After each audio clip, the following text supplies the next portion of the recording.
Mun ngene kula terangno. Pokoke sing ora hafal Quran lah, ibu-ibu hafal. Yo syaratnya yo. Terus sing ora hafal ibu-ibu hafal kudu hafal ayat iki. Paling gak yo hafal maknane. Ya tak wacana sitok-sitok. Summa aurasna, manan kemudian saya kasihkan. Karena anak dimanani waris itu kan kesane sing ngekeki mati. Adalah Allah ora mungkin mati. Mulane Imam Suyuti urun atoina. Manane aurasna iku atoina paring. Kok nak dimanani waris kesane kan yang memberi mati. Padahal pangeran ra bakal mati. Ono Imam Suyuti. Cara aku niku wong isra kabeh maksudnya ora ngono. Mulane aurasna mbek dekne diganti apa? Atoina. Ya agak ulama dadi ra roh karepe. Nah kula roh karepe aurasna iku kan waris. Waris kesane kan mati. Terus dekne urun atoina. Terus Alkitab itu kitab apa saja, Injil ya kitab, ya kan Alkitab. Lah kuwatir darani Injil dene maksud itu urun Al-Qur'an. Wis bener to iki? Paham ya? Gak tak warai dadi wong alim ya. Wis bener. Ya salim berarti soleh boyong cara santri soleh boyong. Saleh. Nah ayat ini menurut saya bukti bahwa kita pasti benar ya. Terus kita ini kelompok ahli sunnah napa? Wal jamaah itu pasti benar. Meskipun secara personal kita salah, tapi mazhab kita pasti benar. Ya apa ayat ini kan jelas ayatnya. Kemudian kitab ini Al-Quran ini tak kasihkan orang-orang yang kami pilih. Orang dipilih Allah itu kan kelas super, ya kan? Allah yang milih loh, bukan sekedar lembaga negara. Allah yang milih itu kan berarti super. Tapi kemudian orang super itu uniknya Allah bilang faminhum zalimul linafs. Orang yang saya pilih itu kemudian ada yang kelakuannya itu kurang ajar, zalim. Sekarang pertanyaannya, orang yang dolim itu bagian dari yang dipilih apa keluar dari yang dipilih? Keluar bagian apa keluar? Bagian. Makanya cara ahli sunnah, wong fasik ora keluar dari Islam. Mergo minhum rujuke je alladinas tofahina. Paham ya, mulane ora usah terprovokasi wong-wong. Wong nek zina ora Islam, dosa gede ora Islam, nyekel patok kuburan ora Islam, dikeris ora Islam. Iku keliru.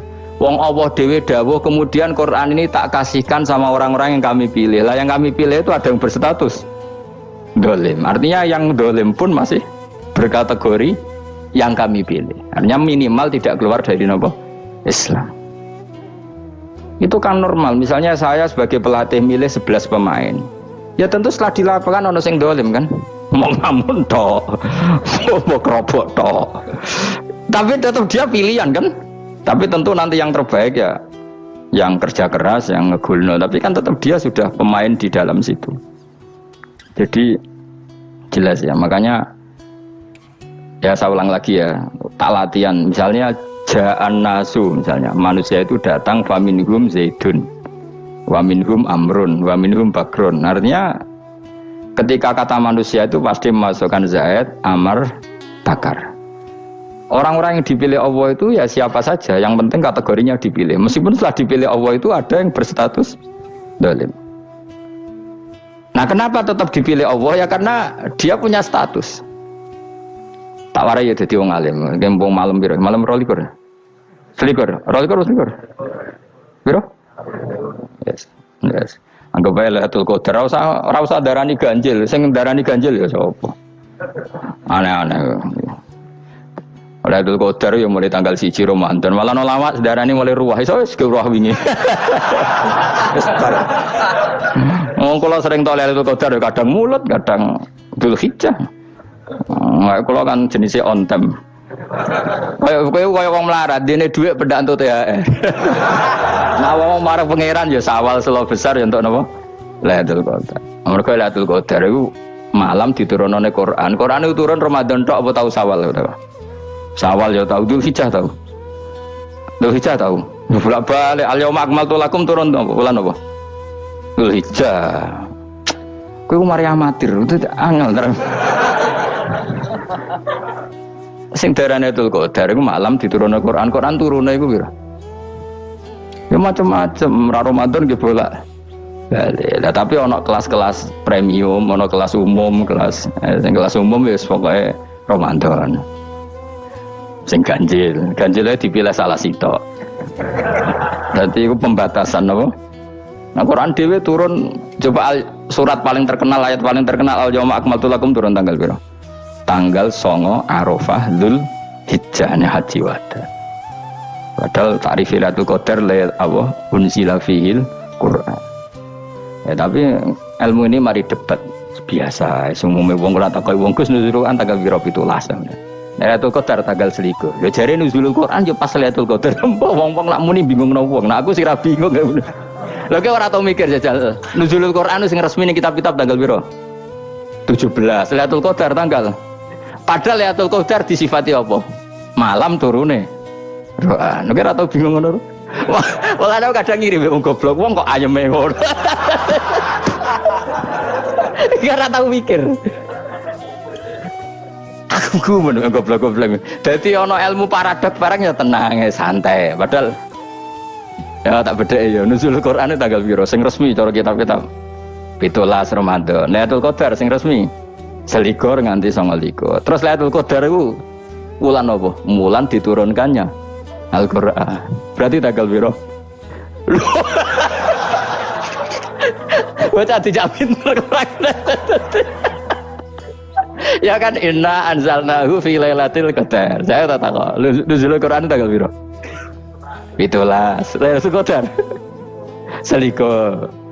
Terus Lailatul Qadar ku malam diturunkannya Al-Quran turun tanggal 17. Berarti Lailatul Qadar tanggal ada deh kan. Ora tau iskal yo gumen mbek wong-wong. Yo kok penak wae. Mulai dadi wong alim loro, Kang ora usah mari iskal. Ngatuk ditung bodho penak. Pokoke nuzul Quran piro Kang 17. Lailatul Qadar selikur. Lha jare Lailatul Qadar bulan 7 Quran kok beda tanggale. Kan gak tau kan mikir. Alhamdulillah. Tanggalan. Lailatul Qadar tanggal piro? Saya guys pinter. Tanggal piro, Bos? Itulah berarti sekeliwat. Jadi ilmu itu kabeh bingung no kan. Ya biasa bingung. Mulane yang bodho barokah. Barokah. Barokah. Kula cara ora dipilih pangeran nggih milih dadi wong bodho, tapi wong pangeran milih kula dadi wong pinter dadi wis tak syukuri wae. Tapi kadang kula iri wong bodho iku iri. Modele penak urip ngono. Santai. Ya saiki ya Lailatul Qadar iku sifate apa? Inna anzalnahu fi lailatul. Normale kan ainun nuzulil Quran yo ainul lailatul Qadar. Berarti tanggal piro? Darawane lagi. Innalillahi wa inna ilaihi raji'un. Kita warai ilmu cara wong alim. Meskipun sampean boleh bantah siji yo kadang keterbatasan ilmu. Nomor loro hasud, bantah kan sebagai macam-macam. Hasud, nomor 3 bantah gue kegiatan. Kayak wong kuliah nak agak kritis kan darani ra pinter. Jadi cocok lah ya kudu bantah. Nggo khas-khasan cerdas apa? Nomor 4 bantah niku sifate wong wedok. Menang kalah protes. Berarti kowe ora lanang, berarti wedok tukang protes wedok. Nomor 5 bantah itu berarti dia punya keiskalan tapi nggak bisa keluar dari keiskalan itu. Jadi problem Anda ditimpakan ke saya, itu ya sopan. Problem-problemnya dia kok ditimpakan ke saya. Begini terang no. Hukumnya Allah Ta'ala itu ada yang berstatus itu lugu. Lugu itu ya lugu ummi. Karena agama ini memang ummi. Ummi itu lugu. Sehingga agama ini tidak perlu diterangkan. Ketika Abu Hanifah, agama ini ketika datang itu orang lugu. Lugu itu murni. Murni itu proporsional. Sehingga sifat ummi itu baik. Misalnya saya bilang gini, rungono awas kena keliru. Kalau kamu sholat itu batal kalau makan. Itu ukurannya 1 upo apa 1 piring? 1 upo kan? Itu sudah batal. Terus kalau saya bilang gini, Cong nak no tamu keimangan, itu 1 piring tak 1 upo. Nggak jawab ya? 1 piring. Orang iso misal, tak keimangan gue 1 upo sing penting. Nah, lalu Anda ditanya gini, lalu definisi makan itu apa? Memasukkan 1 piring ke mulut apa 1 upo ke mulut? Dalam bab sholat 1 upo ke mulut itu makan. Tapi dalam bab hormat tamu itu 1 piring. Setuju ya? Tak warai pinter kayak. Ayo tak warai ya. Wes setuju ya? Wes pinter. Lo jawab wes pinter.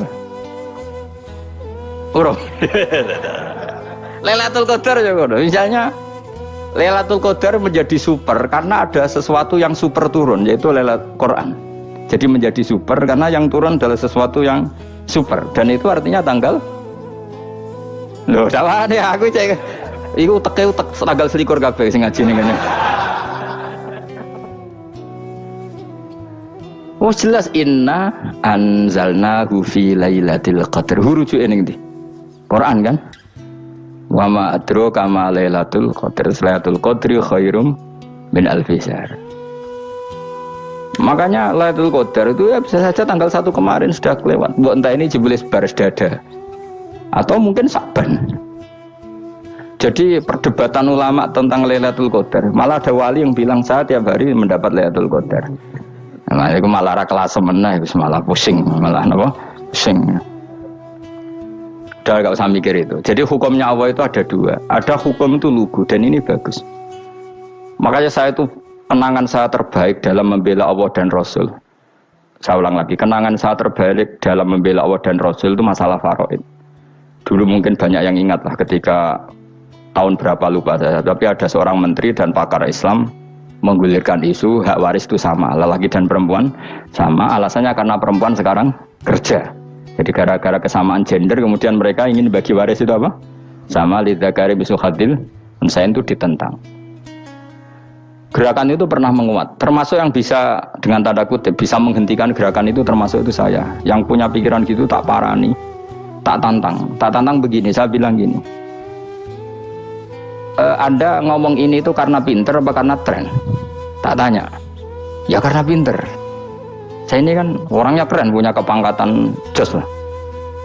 Ya kepangkatan jos, kepangkatan dunia, maksudnya cara pangeran bojos ora ya ora. Cara ukuran dunia itu jos lah. Tak tanya, saya itu Pak, termasuk yang setuju gerakan kesamaan gender. Dulu kan lelaki perempuan itu beda sekali karena lelaki kerja perempuan tidak. Sekarang sama-sama kerja maka warisnya harus sama. Terus saya tanya gini, lalu penyebab warisan itu kerja apa lelaki? Dia jawab kerja. Dia nggak ngerti kalau ngadepin saya. Saya ini kan orang alim yang biasa belajar mantek. Dia ini roh nak aku ngalim. Sembrono ya jadi ini. Ketika tak tanya gini, lalu misalnya saya punya anak, yang anak saya putri itu direktur BUMN atau direktur bank atau direktur PT besar. Kemudian anak lelaki saya idiot, goblok. Warisannya dikasihkan siapa? Kalau kerja adalah alasan dapat warisan, berarti anak saya perempuan itu yang dapat warisan dong. Anak saya lelaki kan idiot, nggak kerja. Lalu warisan itu berdasar prestasi apa empati? Kalau berdasar prestasi malah Anda ini aneh. Sudah kerja direktur BUMN hanya karena dia kerja dia dapat warisan karena Anda bilang asbabul irsi adalah kerja. Kalau saya bilang karena empati saya juga gak fair. Yang kerja juga butuh modal gak saya warisi, tapi yang idiot tak warisi karena warisan berdasar empati. Lalu Anda milih mana?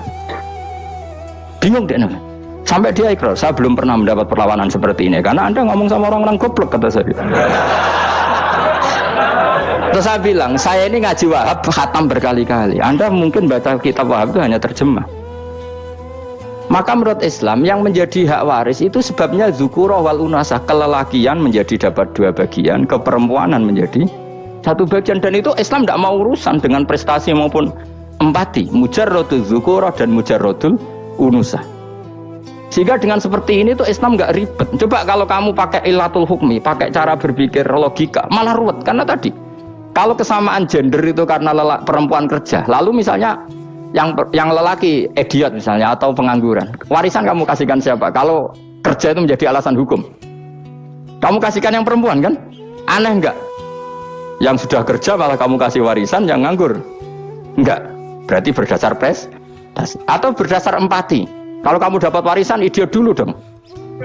Idiot dulu, goblok dulu, kecelakaan dulu, baru dapat warisan karena dapat empati. Yang sudah PNS nggak perlu dapat warisan karena sudah juga ruwet. Fikih seperti ini ruwet nggak?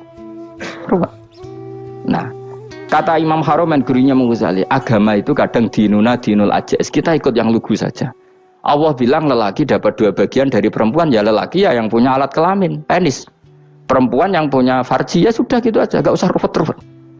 Kenapa begitu? Ya sudah seperti itu. Nanti lama-lama gini kalau diterusin. Ada seorang dokter fikih perempuan, dia menguasai fikih sholat. Ruhin lanang tapi gak menguasai fikih sholat. Rohnya mau pesolatan misalnya. Lalu yang jadi imam siapa kalau berdasar prestasi? Perempuan dong, karena dia doktoral fikus sholat, dia nguasai aneh-anehnya sholat. Ghoro ibu masaili sholat dia nguasai.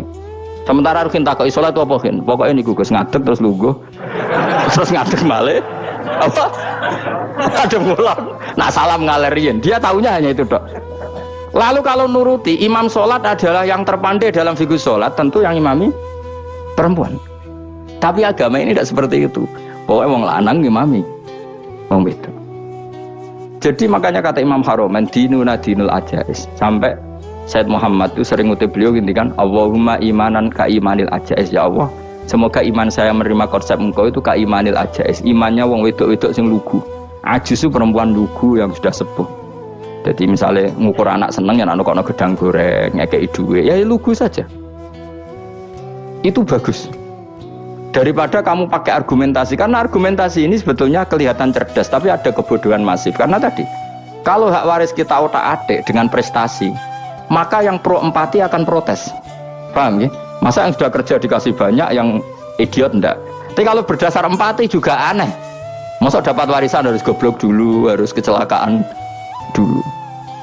Maka Rasulullah pernah ngendikan ketika ditanya, lalu warisan untuk siapa ya Rasulullah? Nabi jawabnya lucu, fali aula rojulin dakarin. Jadi Nabi sempat ngendikan kata rojul, kemudian direvisi dakarin, fali aula rojulin dakarin. Semua ulama ngendikan dakarin di sini adalah badal. Nabi ngendikan rojulin, kemudian Nabi ingat kalau rojul itu identik dengan lelaki dewasa, apa? Kemudian Nabi mengulang lagi dakarin, tidak harus dewasa, yang penting lelaki. Jadi meskipun baru lahir, kalau dalam keadaan baru lahir namanya apa? Kan dakarin kan? Belum bisa dikatakan rojul. Paham ya? Nabi ngulang 2 kali. Fali aula rojulin dakarin. Ini penting saya utarakan supaya clear.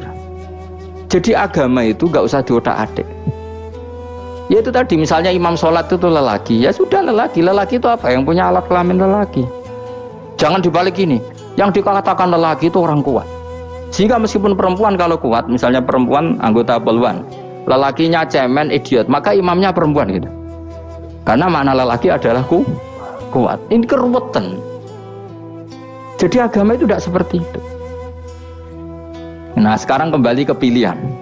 Yang dikatakan pilihan itu orang hebat. Apa yang dipilih? Apa berdasar definisi? Apa berdasar kehendak yang milih? Loh kok mulai do pinter, tumben do pinter. Alam raya ini milik Allah dan semua di alam raya ini milik Allah, maka dipilih tidak dipilih itu terserah yang punya, apa terserah kita, apa terserah kriteria, apa terserah definisi. Dalam konteks kita sebagai objek diambil, tentu terserah yang punya. Kemudian Allah bilang orang-orang itu saya pilih. Nah kalau milihnya Allah berdasar kepunyaan, tentu Allah boleh dong memilih orang yang sebetulnya berstatus dolim. Ya tapi ya tetap dia dolim, tapi ya tetap dipilih. Kenapa ya? Karena Allah yang punya. Saya misalnya orang kaya, boleh nggak punya HP buruk? Boleh kan? Terserah saya. Saya orang kaya, beli HP mahal, medium dan paling buruk. Boleh nggak? Boleh, saya yang punya. Nggak boleh, Gus, ini orang kaya harus beli HP yang mahal. Yang bilang harus siapa? Nah kegoblokan kita ini seperti ini. Nak wong sugih HP ini kudu larang. Nak wong alim kudu bojone ayu. Sing kudu darani kudu ayu ku sapa? Nak maji jalan yang tumbuh swarga lho kudu iku sing swargane mbam tapi kudu-kudu.